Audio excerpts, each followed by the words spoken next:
2012. E reconhecido nacionalmente pela luta em favor da revogação do Estatuto do Desarmamento, sancionado em 2003, o advogado e professor universitário Marcos Polon está nesta quinta-feira em Paranaíba e está aqui ao vivo na Rádio Cultura FM, participando do Jornal do Povo. Vai falar um pouquinho para a gente a respeito de uma palestra que acontece na noite de hoje, lá na Associação Empresarial de Paranaíba.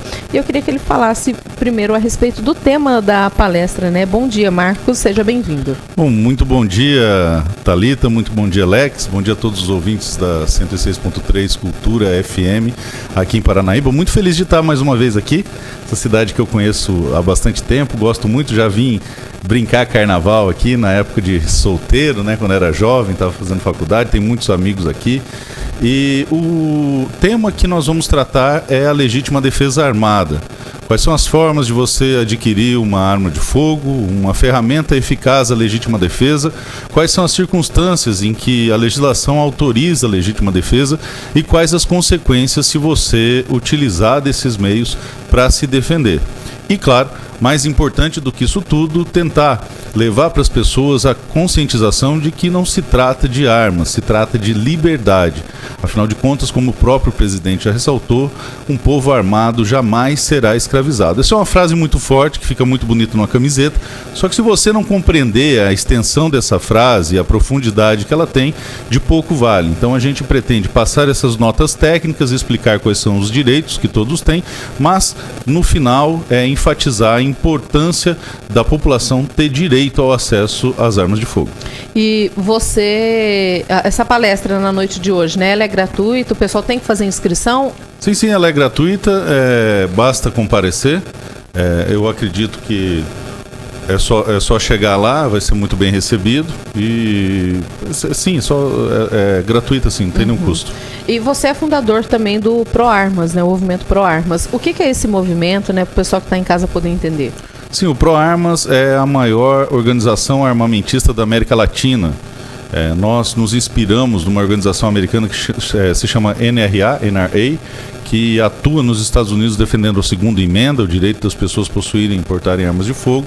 E como nós percebemos que, embora o presidente tivesse boa vontade e fizesse tudo que estava ao seu alcance nesta pauta, faltava a articulação política na Câmara e no Senado. Então, com essa intenção, nós criamos essa instituição, que é uma associação civil sem fins lucrativos, cujo objetivo é atuar sobre 3 pilares. O primeiro é a produção de conteúdo, para que as pessoas possam saber o direito que elas têm. Por isso eu andei em todos os estados do Brasil levando essa palestra sem exceção. O segundo é a atuação jurisdicional. Nós atuamos nas ADIs no Supremo, nas ações de relevância nacional e entramos com processos contra aqueles que denigrem a pauta e criam fake news a respeito disso. São mais de 170 processos hoje. E a terceira atuação é a política institucional, onde conversamos com o Executivo e com o Legislativo, de modo que podemos afirmar hoje, sem sombra de dúvida, que nenhum texto que versa sobre arma de fogo acontece sem passar pelas mãos do ProArmas. E como que surgiu o seu interesse, né, pelo armamento, né? O que te motivou aí principalmente, né, até a fundar o ProArmas? Bom, em 2005 eu me questionei qual é a função do Estatuto do Desarmamento. Afinal de contas, o próprio Márcio Tomás Bastos, que era o ministro da Justiça à época, falou, isso aí você encontra no YouTube com certa tranquilidade, que o Estatuto do Desarmamento não foi feito para tirar arma de bandido. Então comecei a me questionar qual era a função, porque se não era desarmar os criminosos, o que isso impactaria na vida do cidadão comum? Se desarmar só o cidadão cumpridor da lei, qual a função disso? Sendo que os crimes praticados neste viés, que seriam os crimes eventuais, casuais, correspondem a menos de 1% dos índices. Então não faz muito sentido. E estudando a história eu entendi naquele momento que o Estatuto de Desarmamento realmente não foi feito para tirar arma de bandido. Foi feito para favorecer uma ditadura, porque todas as ditaduras são precedidas de um desarmamento. Como você pode ver na Venezuela, um exemplo muito próximo. Também, analisando, você vê que a ONU tem interesse no desarmamento e isso causa uma certa dúvida. Por quê?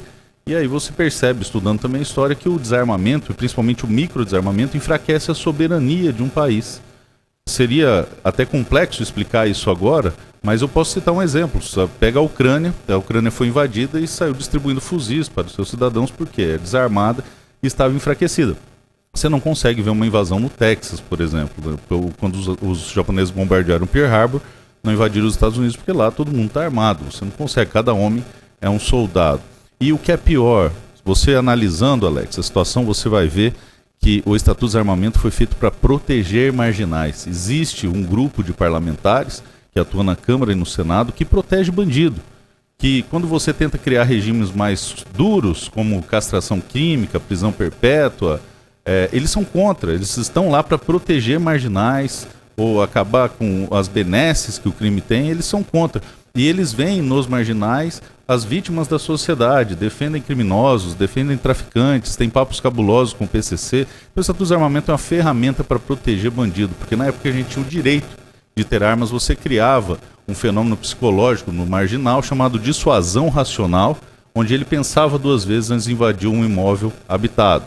Hoje não, hoje ele tem a tranquilidade de saber que as pessoas estão desarmadas. E o quarto e pior função do Estatuto de Desarmamento é tirar das pessoas a capacidade de se defender. E aí você impõe a essas pessoas a política do não reaja, e tira delas a capacidade de toda e qualquer reação.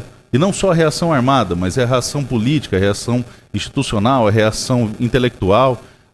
E isso aí faz com que as pessoas se tornem subservientes e apoiem criminosos e não denunciem o que é mal, o que é injusto, o que é errado. As pessoas perderam boa parte da sua régua moral ao ponto de o maior criminoso da história da humanidade estar hoje pedindo voto e concorrendo a uma eleição.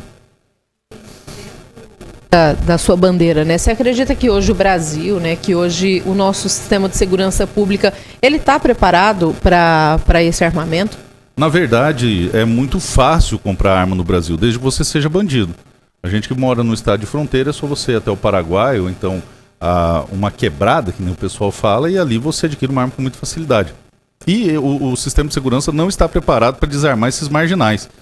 O cidadão de bem, o cidadão cumpridor da lei, quando tem acesso à arma de fogo, ele não utiliza esse armamento para o crime, ele utiliza para a proteção da sua vida e a vida da sua família. Então não há impacto no aumento de crimes, muito pelo contrário, desde que se começou a atuar na política de desburocratização de acesso a armas de fogo, os índices de homicídio no Brasil despencaram em números históricos jamais vistos desde que começaram a medir esses índices. Teve ano que a redução foi superior a 20% e cada ano ele está reduzindo ainda mais. Acreditamos que o avanço da política de acesso a armas vai inibir os marginais de atacarem e destruírem famílias.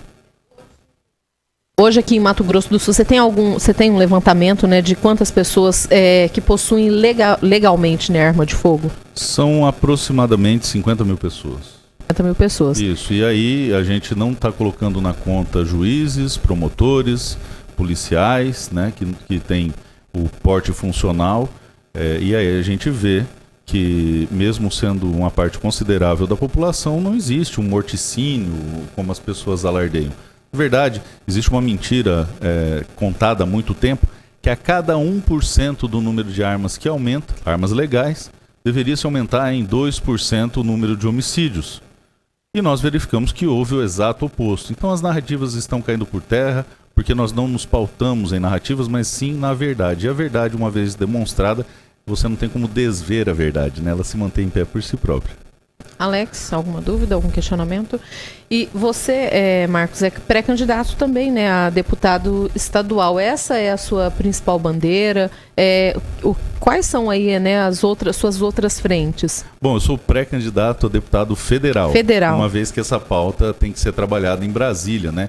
Embora possa se fazer boas iniciativas aqui na legislação estadual, e é importante citar o exemplo da lei que reconhece o risco da atividade do atirador esportivo, colecionador e caçador, que foi proposta pelo deputado João Henrique Catan, que é meu amigo, e essa iniciativa foi uma iniciativa do ProArmas Nacional, onde eu, com o Eduardo Bolsonaro, criamos uma onda de projetos de lei da mesma natureza em todos os estados do Brasil, fazendo audiências públicas, e isso já foi aprovado em vários estados, mas esta é uma pauta federal que a revogação, a alteração do Estatuto de Desarmamento tem que ser feito em Brasília, como o próprio presidente disse.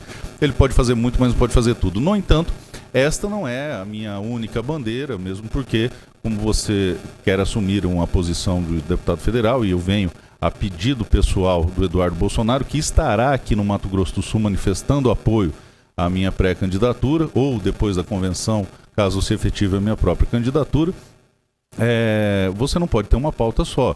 Eu fui presidente da Comissão de Assuntos Agrários e Agronegócios da OAB do Mato Grosso do Sul, fui um dos fundadores da Comissão de Assuntos Agrários e Agronegócios do Conselho Federal da OAB, então tenho uma advocacia atuante no agronegócio desde sempre, desde 2003, atuo nesse setor, minha família é composta por produtores rurais, o meu bisavô era tropeiro de gado, então a gente conhece bem os doces e os amargos do setor, o que precisa mudar, o que precisa melhorar.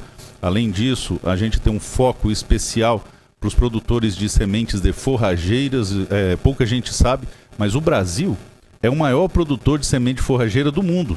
E o Mato Grosso do Sul é o maior produtor de semente de forrageira do Brasil. Então isso precisa ser incentivado, isso precisa ser cuidado, precisa ser protegido, porque é uma fonte de recursos, é uma fonte de empregos que é fundamental. Além disso, nós temos projetos para a segurança pública e saúde que envolve a integração da sociedade civil organizada, que é o que eu sei fazer bem feito. Eu criei um movimento que basicamente é a sociedade civil organizada, que hoje é, sem dúvidas, o maior e mais organizado movimento de direita do Brasil, o maior movimento armamentista da América Latina. E vi em vários estados o consórcio entre as pessoas de bem, atuando para defender a segurança pública e a saúde de forma eficaz. A gente quer trazer isso para o Mato Grosso do Sul. Eu que estive pessoalmente em todos os estados do Brasil, vi exemplos do que funciona e acredito que aqui dá para aplicar. Marcos, a gente agradece a sua participação aqui no Jornal do Povo. Para a gente poder finalizar, então, vamos ressaltar, reforçar o convite para o pessoal que tem interesse no assunto, que tem alguma dúvida, para participar na noite de hoje dessa palestra que acontece lá na ACIP, na Associação Empresarial de Paranaíba. Bom, meus amigos de Paranaíba, todos aqueles que são cumpridores da lei, cidadãos de bem e que não têm ficha criminal, estão convidadíssimos para conhecer quais são os seus direitos de acesso às armas e legítima defesa hoje à noite. Forte abraço. A partir das 19 horas, então, essa palestra lá na ACIP. Agora são 11 horas 24 minutos. Confirma. 11h24, a gente vai para um rápido intervalo.